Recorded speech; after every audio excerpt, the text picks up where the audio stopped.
100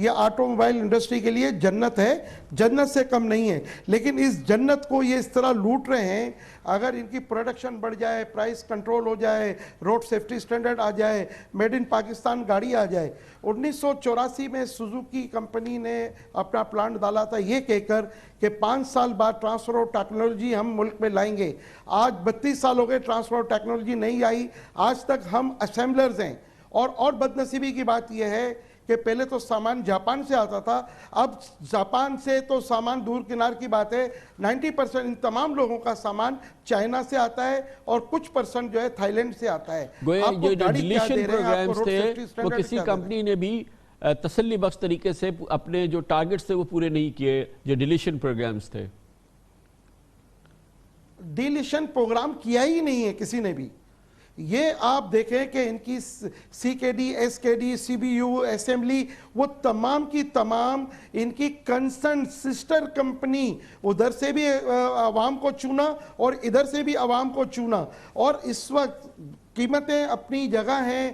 کامران صاحب, black marketing میں اس وقت فارچونر کے اوپر 12 سے 13 لاکھ روپے آن ہے.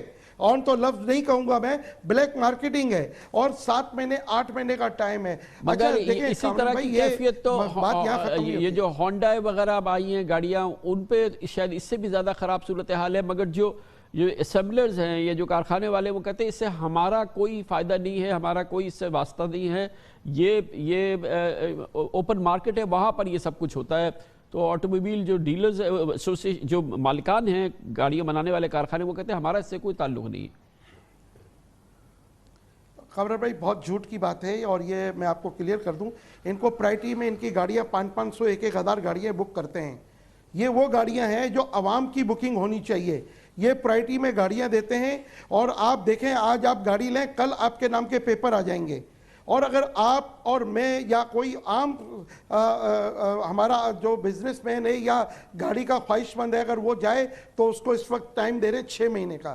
آج اگر گاڑی مجھے ابھی ضرورت ہے تو بغیر بلیک کے میں گاڑی نہیں لے سکتا. قبر بھائی تو اس کا حل کیا ہے؟ دیکھیں نا شہزاد صاحب, اگر ڈیمانڈ زیادہ, سپلائی کم ہوگی تو اس قسم کی صورتحال پیدا ہوتی ہے. حکومت کیا کر سکتی ہے اس سلسلے میں؟ صارفین کے حقوق کا تحفظ کیسے ہو؟ حکومت بہت کچھ کر سکتی ہے اگر کرنا چاہے. 2.5 سال ہم نے بہت کوشش کی, ہم نے حکومت کو بہت زیادہ پریشرائز بھی نہیں کیا. حکومت نے کہا کہ جی بھئی وہ جو یوز گاڑیاں باہر سے آتی ہے اس پہ جو ہے وہ منی لانڈرنگ کا خطرہ ہے. یہ جو بلیک میں گاڑیاں بک رہی ہیں یہ منی لانڈرنگ نہیں ہے. میرا حکومت سے سوال ہے, میں حکومت سے اپیل کرتا ہوں کہ آپ چینی, چاول, آٹے کو چھوڑیں, ان کا آڈٹ کرائیں, آپ تمام چیز کو بھول جائیں گے. انہوں نے اس قدر جو ہے وہ کرپشن کی ہوئی ہے اس کے اندر, یہ سب ملے ہوئے ہیں. عام ڈیلر کو تو گاڑی ملتی ہی نہیں ہے. ان کی بکنگ کے لیے آپ جائیں, دنیا کا کوئی بھی شخص جائے, آتھرائز ڈیلر کے پاس جائے گا, اس کے بغیر گاڑی بک نہیں ہوتی. اور آتھرائز ڈیلر کو انہوں نے پرائرٹی میں 1,000 گاڑیاں جو یہ ان کا آتھرائز ڈیلر لیتا ہے وہ کیسے لیتا ہے؟ ایک ہی حل ہے کامران صاحب, ہمیں یوز گاڑیوں کی ڈائریکٹ امپورٹ الاؤ کریں تاکہ ہم ان کا مقابلہ کر سکیں. ان کے منہ جو ہے خون لگ چکا ہے, اور نئے پلیئر جو اب آئے ہیں جن کا ہم مثال کے طور پہ کہہ دیں کہ کیا آیا ہے, نیا اپنا ایم جی آیا ہے, اور اس کے علاوہ ہونڈائی آیا ہے, ان کی گاڑیوں پہ 7-7 لاکھ روپے آن چل رہا ہے, بلیک میں گاڑیاں بک رہی ہیں. آپ مجھے بتائیے نا کیا فائدہ ہوا ان چیزوں کا؟ میں اچھا یہ بتائیں کہ کیا اس آٹوموبیل انڈسٹری کا ظاہر ہے کہ اس انداز سے کوئی ریگولیٹر نہیں ہے کہ جو فیسلٹیز, جو سروسز, جو ایکسیسریز ہے اسی ماڈل کی, اسی انداز کی گاڑی میں, اس سے سستی گاڑی میں باہر ملتی ہے, وہ یہاں نہیں ملتی؟ یہ کس کی ذمہ داری ہے؟ کم از کم یہ تو انشور کریں کہ ایک طرح کے سٹینڈرڈز ہوں. دیکھیں یہ جو ہے ہماری جو منسٹری آف پروڈکشن ہے یہ اس کے زمرے میں آتا ہے, اور E D P, engineering development board, جہاں پر انہوں نے اپنے لوگ بٹھائے ہوئے ہیں, جبکہ یہ نیوٹرل باڈی ہونی چاہیے. ٹوئٹا, ہونڈا اور سوزوکی کے ملازم وہاں بیٹھے ہیں, حکومت سے بھی تنخواہ لے رہے ہیں, ان سے بھی تنخواہ لے رہے ہیں, اور ان کی تمام ڈیمانڈ کو یہ جو لوگ ان کے بیٹھے وہ پوری کرتے ہیں.